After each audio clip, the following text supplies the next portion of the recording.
Күндүн маанилүү жаңылыктары менен эфирде Шахрихан Мамажусупова, саламатсыздарбы? Алдыда бүгүнкү күнгө алынган жаңылыктардын кыскача түрмөгү. Мындан ары онлайн арыз тапшырып, ыңгайлуу убакта даяр паспортду алып кетүүгө болот. Кыргызстанда ар бир автоунаа камсыздандыруудан өтүүсү милдеттүү. Учурда Баткен шаарындагы Токтогул Олуя конушунда жүздөй кожолукка 24 саат суу берилип, ар бир үйгө киргизүү аракети көрүлүп жатат. Жүргүзүлүп жаткан иштер тууралуу бүгүнкү чыгарылышта.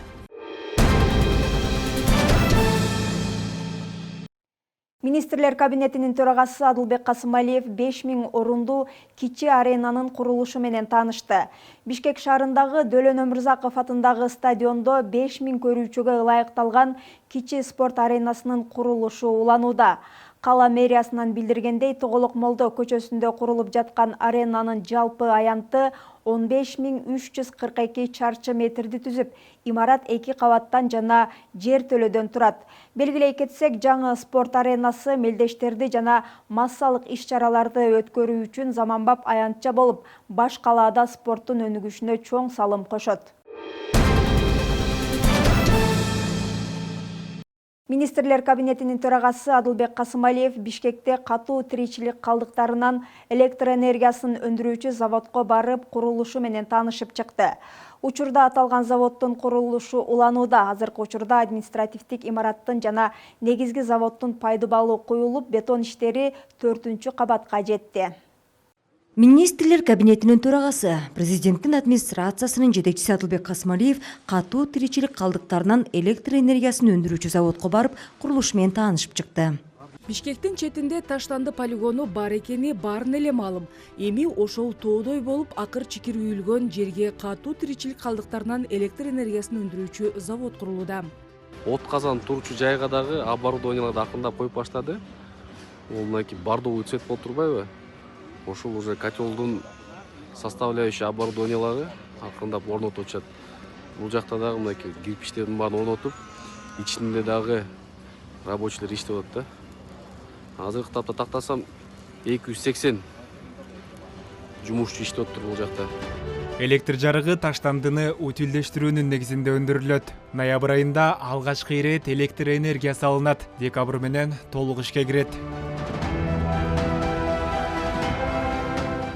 Завод 4 бөлүктөн турат. Андан чыккан зыяндуу заттардын абага тарабашы үчүн 60 метрлик чипка коюлууда. Натыйжада буу генераторунан электр энергиясы алынып, экологияга терс таасир этпейт. Адистердин айтымында бул долбоор Борбор Азия аймагы үчүн үлгү болот. Экотехникалык заводдо күнүнө 1000 тонна таштанды кайра иштетилет. Бара-бара өндүрүш кубаттуулугун жогорулатып, 3000 тонна таштандыны кайра иштетүү пландалууда.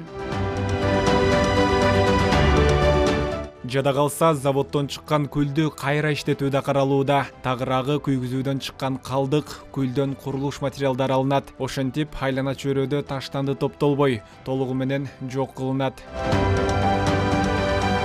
Белгилей кетсек, таштандыны кайра иштетип, электр кубатын алган мындай ири ишкана Борбор Азияда биринчилерден болуп курулуп жатат.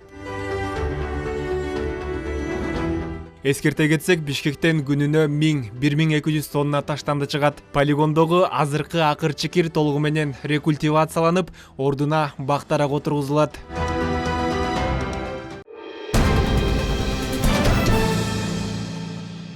Баткен шаарында 7600 кожолуктун 2000-и 24 саат таза суу менен камсыз болгон. Ал эми 3000ге жакын кожолукка сааты менен таза суу берилет. Учурда шаардын Токтогул Олуя конушунда жүздөй кожолукка 24 саат суу берилип, ар бир үйгө киргизүү аракети көрүлүп жатат.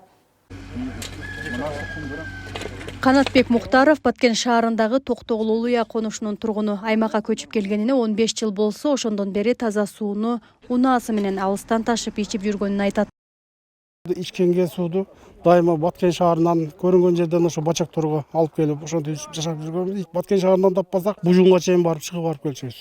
Унаасы барлар ташып алып келет элек. Унаасы жоктор болсо, мына жерде агып аткан каналдан ичишет. Айла жок болчу. Азыр эми айылдын өзүнөн таза суу чыгып, элдер аябай кубанычта. Аябай элдерге жеңил болуп калды. Качан чыкты таза суу? Таза суу бизге 3-4 айдан бери чыгып атат. Көчөлөргө келген, эми үйлөрдүн ичине киргизип атат. Буюрса бир айдын ичинде бүткөрүлөт. Ар бир үйгө киргизилет. Ар бир үйдүн ээси келип өзү кайсыл жерге баягы учетчик суу эсептегичти орнотом десе ошол жерге чейин биз жеткирип берип атабыз да. Кийинки биздин келип текшергенге да ыңгайлуу болгон, бизге да ыңгайлуу, ал кишиге да өзгө да ыңгайлуу болгон жерге орнотуп атабыз. Токтогул Улуу конушунун түптөлгөнүнө 15 жылдан ашты. Аймакта 200гө жакын жер участогу бар. Учурда 100дөй кожолук жашайт. Тургундардын буга чейинки таза суу көйгөйү чечилип, 24 саат суу берилип жатат. Буга чейин бул конушта таза суу линиясы тартылган эмес. Былтыр 23-жылы жергиликтүү бийликтен 2 миллион акча каралып, ушул айылга атайын баягы суу түтүкчөсүн тартып келгенбиз, главный трассасын деп коебуз. Ошону тартып келип 24-жылы ошону аяктап айылдын башына киргизип койгон элек. Аны азыркы күндө ошол фонддун каржылоосу менен ФСДС фонду каржылап 4 миллион сомдук материалдык колдоо көрсөтүп жатат. Материалдар келгендигине байланыштуу ошол суу түтүкчөнү уландысыны ошол айылга жайылтып, ар бир үйгө 24 саат суу колдонууга мүмкүнчүлүк түзүп берип атабыз да. Баткен шаарында 7600дөн ашык суу колдонуучу бар. Бүгүнкү күндө 2000 кожолук 24 саат бою таза суу менен камсыз болгон. 3100 кожолукка суу сааты менен берилет. Шаар бийлиги алдыңкы 2 жылда элди 100% таза суу менен камсыз кылууну пландап жатат. Баткен шаарында таза суу менен 24 саат камсыз кылыш өтө оор экен. Анткени себеби мурун таза суунун линиялары аз гана адамга чектелген. Азыр облустук маанидеги шаар болгондуктан биз азыр эң биринчи биздин планыбыз генплан болгон. Ошо генплан азыр толук кандуу иштелип бүттү. Биз жакын арада мына сессияга салып бекитип алсак, Кудайым буйрса, анан таза суунун, канализациянын бардык линиялары кандай чөт толук кандуу болот. Ошондон кийин биз азыр толук долбоорлордун баарын даярдап атабыз. 1,5 же 2 жылга чейин толук кандуу 24 саат Баткен шаарын элин суу менен камсыз кылалы деп план койдук. Белгилей кетсек, буга чейин Баткен шаарында таза суу тартыштыгын жоюу үчүн 2019-жылы 5 миллион евролук долбоор ишке ашып, тендерден уткан казакстандык компания 1000 метр кубтук суу кампасын курган. 2000 кожолукка суу тартылып, бирок долбоор аягына чыкпай калган. Таза суу ишканасынын жетекчиси учурда компания менен сүйлөшүүлөр жүргүзүлүп, калган жумуштар уланаарын билдирди. Мингүл Көчөрова, Абдрашит Саттаров, жаңылыктар.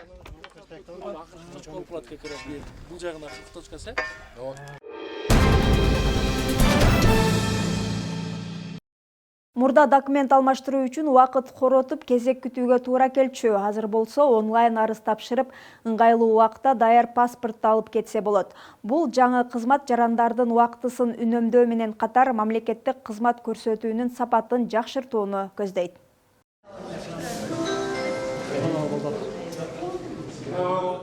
Буга чейин паспорттун жаңыртууну каалагандар калкты тейлөө борборуна барып, кезекке туруп, анан гана документ алмаштыра алышчу.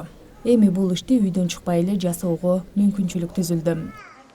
Буга чейин бала менен келип, кыйналып жүргөнбүз, өтө кыйналганбыз. Очередибиз келгенче дагы бир убак болгон. Азыр эми ушу телефондо онлайн аркылуу бизге абдан жакшы шарт түзүлүптүр.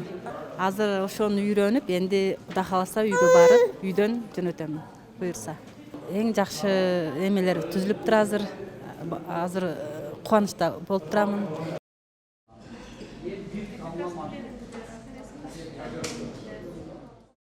Онлайн кызмат жарандар үчүн убакытты үнөмдөп, кезек күтүү көйгөйүн чечет. Бардык маалыматтар автоматтык түрдө базага киргизилет. Атым Ахматпы? Мактым. Калк тейлөө борборуна келбей туруп эле телефонуна түндүк тиркемесин көчүрүп алып, ошолордон кызмат көрсөтсө болот. Бул үчүн деле түндүк тиркемесин көчүрүү үчүн деле бизге калк тейлөө борборуна келиш муктаж эмес. Жарандар өздөрү онлайн көчүрүп катталып алса болот да. Бул деле билбеген жарандар үчүн деле түндүк тиркемесин көчүргөндөн кийин ошондо көрсөтүп турат, кантип катталса болот. Бүгүнкү күндө онлайн паспортту алмаштыруу гана каралып турат. Себеби биринчи алган паспорттар жарандар биринчи келип бизден жаңы биометрикадан өтүш керек да. Ошолордун өткөндөн кийин бардык маалыматтар бизге системага түшкөндөн кийин анан кийин паспорт алмаштырганда онлайн алмаштырса болот да.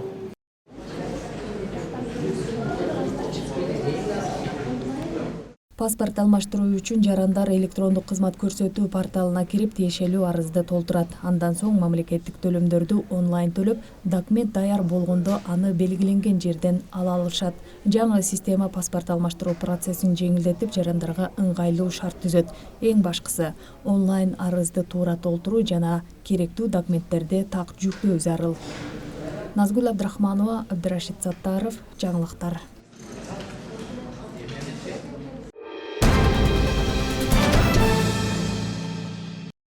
Кыргызстанда ар бир автоунаа камсыздандыруудан өтүүсү милдеттүү. 2020 жылдан баштап жолдо жүргөн бардык автоунаалар үчүн мыйзамдуу камсыздандыруу киргизилген. Бул камсыздандыруу жол кырсыктарынан келтирилген чыгымдарды камсыздоо үчүн талап кылынган жана негизги максаты жарандардын, алардын мүлкүн жана жол кырсыгына кабылган адамдардын зыяндарын жабуу болуп саналат. Учурда автоунааларын камсыздандырбаган юридикалык жактарга 13 000 сомдон айыппул салынууда. Ал эми жеке жактарга үстүбүздөгү жылдын 1-июлунан тарта 3 000 сомдон айыппул салынат. Мындан улам мамлекеттик камсыздандыруу уюму жана жол кыймылынын коопсуздугун камсыздоо бөлүмүнүн кызматкерлери менен биргеликте Кызыл Кыя шаарында айдоочуларга түшүндүрүү иштерин жүргүзүштү. Менин атым Кубанычбек, ошо мамлекеттик камсыздоо уюмунда инспектор болуп иштейм, ошо Кызыл Кыя шаарында. 1-июлга чейин 1-июлга чейин физический лицолорго 3 000 штраф, андан кийин юридическийлерге уже 13 000 штраф да. Ошого чейин өтө салсаңыздар жакшы болот. Ошо Кызыл Кияда МРОда дагы бар, мэрияда бар, өтө турган жерлер. Биздин дружбада бар. Кенжебек, бул сиз мүмкүн болушунча болгон убактысыз болмосо бүгүндөн баштап өтө берсеңиз болот. Сөзсүз 1-июлга чейин күтпөстөнчү, ага чейин биз тараптан текшерүүлөр башталды. Ал эми чет өлкөлүк номуру бар автоунаа ээлери камсыздандыруудан өтө элек болсо, учурда аларга 3 000 сом өлчөмүндө айыппул салынууда. Бул маштан токтотконубуздун себеби автоунаасы российский номер болгон үчүн справкасы барбы жокпу, ошол үчүн токтоттук. Алып көрөбүз, если камсыздандыруу жок болгон болсо, айыппул салып беребиз. Бул бар экен, айдоочуда 2024-19 декабрда отур, мына 18 декабрь 2025 жарак. Айдоочулар автоунааларды милдеттүү камсыздандыруу натыйжалуу болорун айтышат. Анткени башка унаага же адамдарга зыян келтирилгенде капысынан болгон кырсык бузулуу учурунда чыгымдарды камсыздандыруу компаниясы жабат. Бул айдоочулар үчүн чоң артыкчылык. Негизинен алып караганда бул өтө жакшы нерсе. Себеби мына айдоочулардын ортосунда келишпестиктерди жоюунун эң жөнөкөй жакшы жолу да. Биринчиден, экинчиден убакыт кармабайт. Üçüncüden biri endi biz Kırgızlarda öte zaman bir fikir geliştirişleri tez baralsı, жеңил ойлуу. Ошону tez жоет да бул. ОСАГО милдеттүү автоунаа камсыздандыруу бул автоунаа ээлеринин үчүнчү жактарга болгон зыянды камсыздандыруу тууралуу милдеттүү келишим. Бул мыйзам аркылуу автоунаа ээлери алар жол кырсыгына кабылып калганда үчүнчү жактарга зыян келтирсе, ошол зыянды камсыздандыруу компаниясы төлөйт. Бүгүнкү күндө юридический лицолордун машинелерин полису жокторго айыппул салынат, 13 000 сом салынат. Жеке жактарга июлдун 1-инен баштап айыппул 3 000 сом салынып баштайт. Жалпы төлөмүн айтып баштасак, ОСАГО боюнча жалпы 750 000 сом төлөнүп берилет. Бул үчүнчү жактарга төлөнүп берилет. Бул бөлүп кетсек 150 000 сому машинеге төлөнүп берилет. Тиги үчүнчү жарандан машинеси жабырып калса, ошонун ремонтторуна төлөнүп берилет. Анан калган акчасы ичиндеги жарандар жабыркап калса, больницасына төлөнүп берилет. Ичинде каза болуп калса 300 000 сомго чейин төлөнүп берилет. Белгилей кетсек, Кыргыз Республикасында автоунаа ээлерин жарандык укуктук жоопкерчилигин милдеттүү камсыздандыруу боюнча тарифтер Кыргыз Республикасынын өкмөтү тарабынан бекитилген. Базалык камсыздандыруу төлөмү 1680 сомду түзөт. Бул сумма унаанын түрүнө, чыгарылган жылына, кыймылдаткычтын кубаттуулугуна жана айдоочунун жашы менен тажрыйбасына жараша кошумча коэффициенттер менен көбөйтүлөт. Мындан тышкары унааны канча адам колдонооруна жараша дагы коэффициенттер жогорулайт. Шахрихан Мамажусупова, Расул Акматов, жаңылыктар.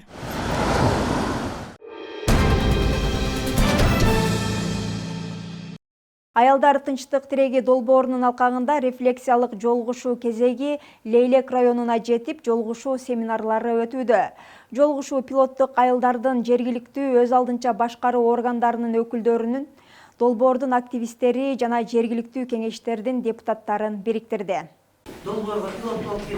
Баткен облусунун Лейлек районунун аялдар тынчтык тиреги долбоорунун алкагында рефлексиялык жолугушуу башталды. Жолугушуу пилоттук айылдардын жергиликтүү өз алдынча башкаруу органдарынын өкүлдөрүн, долбоорунун активисттерин жана жергиликтүү кеңештин депутаттарын бириктирди. Баткен областынан 9 айлык өкмөт катышкан, пилоттук болуп, ошол 9 айлык өкмөттүн ичинде биз дагы пилоттук айлык өкмөт катары катышып, биздин аймагыбызда бир топ 2024-жылы бир топ долбоорлор аткарылган.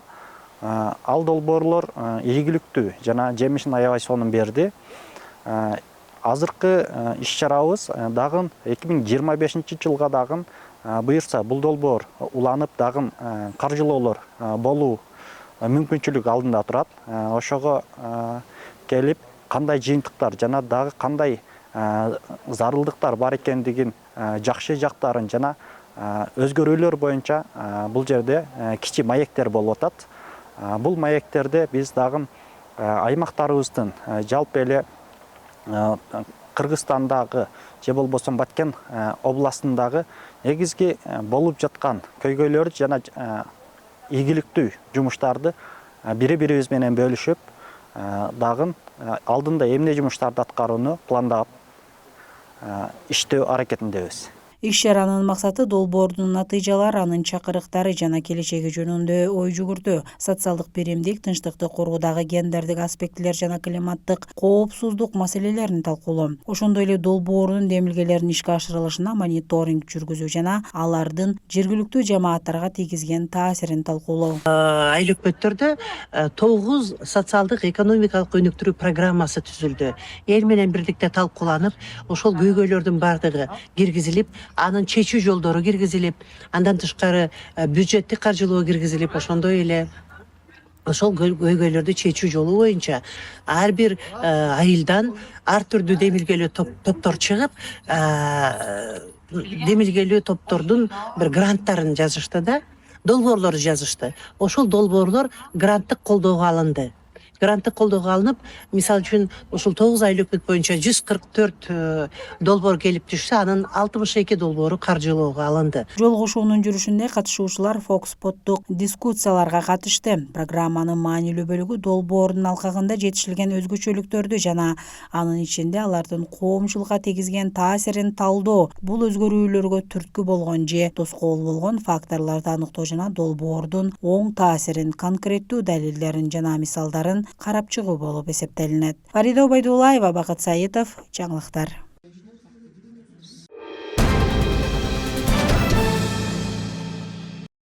Бүгүн Баткенде биз 21-кылымдын интеллектуалдарыбыз, жаш ойлоп табуучулар сынагынын облустук туру болуп өттү. Анда Дуандын район шаарларынан келген окуучулар катышты.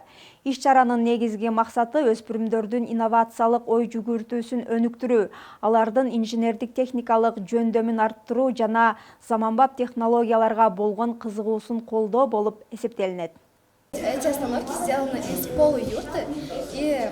Альбина Исмаилова Кадамжай районунан келген. Ал бул олимпиадага экологиялык жана маданий баалуулуктарды айкалыштырган Жашыл шаар аттуу долбоору менен катышты. Айтымында бул долбоор ар бир эле аймак үчүн пайдалуу болушу мүмкүн. Максаты экологияны коргоо менен бирге кыргыздын этно мурасын даңазалап туризмди өнүктүрсөк дейт.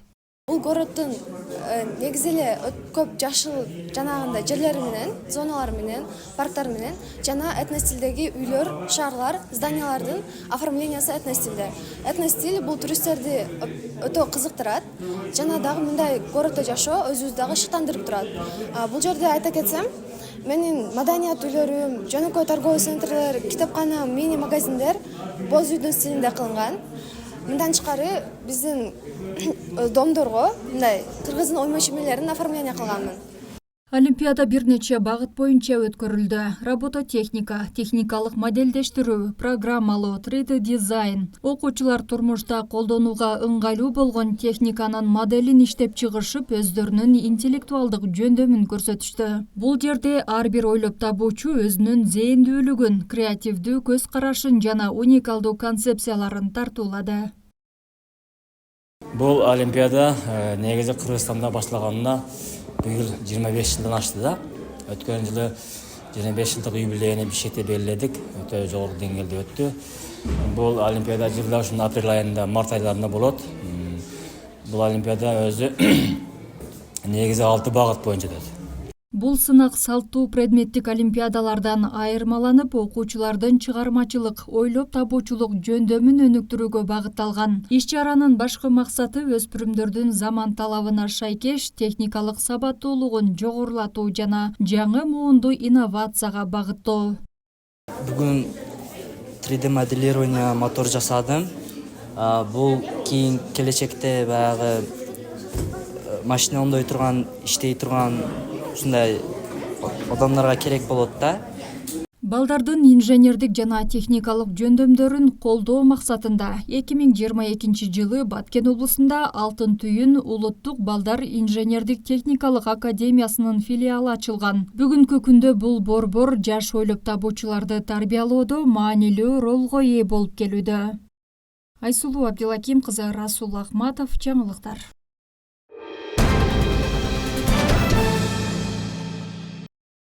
Кыргыз автожол түштүк мамлекеттик ишканасынын карамагындагы номер 46 жол эксплуатациялоо филиалы тарабынан Ош Баткен Разаков автожол боюнда жаз алдынан оңдоо иштери жүрүп, айдоочулар үчүн ыңгайлуулуктар түзүлүүдө. Ишкана 750ден ашык тосмолорду жана 900дөй устумчаларды боеп, түнкүсүн жарык берүүчү чаптамаларды орнотуп жатат. Теманы аймактык кабарчыбыз Алтынай Шабидинова улантат. Аталган мекеме быйыл жылдагы салыштырмалуу 10 чакырымдан ашуун жолдорду кеңейтүү иштерин алып барды. Ал эми 2025 жыл ичинде ишкана туризмди өнүктүрүү максатында Кадамжай районунун аймагында жалпысынан 15 чакырым жолдорду асфальттоону планга киргизген. Алар негизинен ички жолдор саналат. Учурда жол эксплуатациялоо ишканасы Ош Баткен Разаков автожолундагы 75 чакырымдан 198 чакырымга чейинки аралыкта туман көп түшкөндүгүнө байланыштуу жол багытын көрсөтүп туруучу чаптамалар жана чагылдыруучу элементтерди орнотуу иштерин алып барууда. Жол четиндеги парапеттерди, надолбаларды, мына электр чубалгы өткөн столбалардын актоо, сырдоо, краскалоо иштерин жүргүзүп атабыз. Бул ишти биз жылыга сапаттуу краскалар менен краскалайбыз. Жаз айында баштайбыз. Ушул участкаларыбызда жарык берүүчү фонарлар, чырактары жок болгондуктан, мына жол четиндеги надолбаларга, парапеттерге катафот коюп кетип атабыз. Бул мына машиналардын кечесин жүргөндө машиналардын мына коопсуздугуну.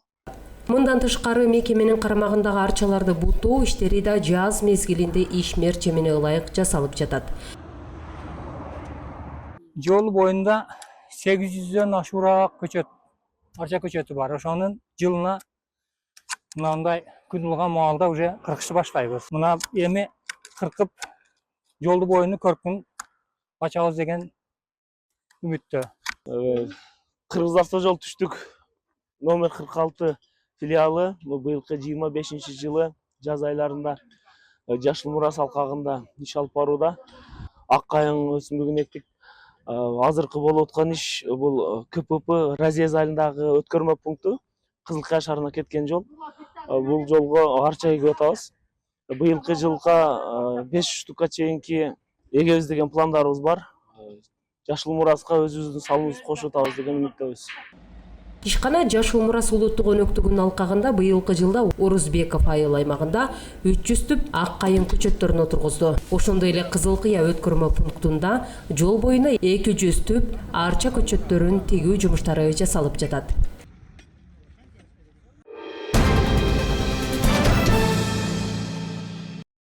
Мына ушундай жаңылыктар топтому менен бүгүнкү берүүбүздү жыйынтыктайбыз. Кайрадан эфир аркылуу жолукканча аман туруңуздар.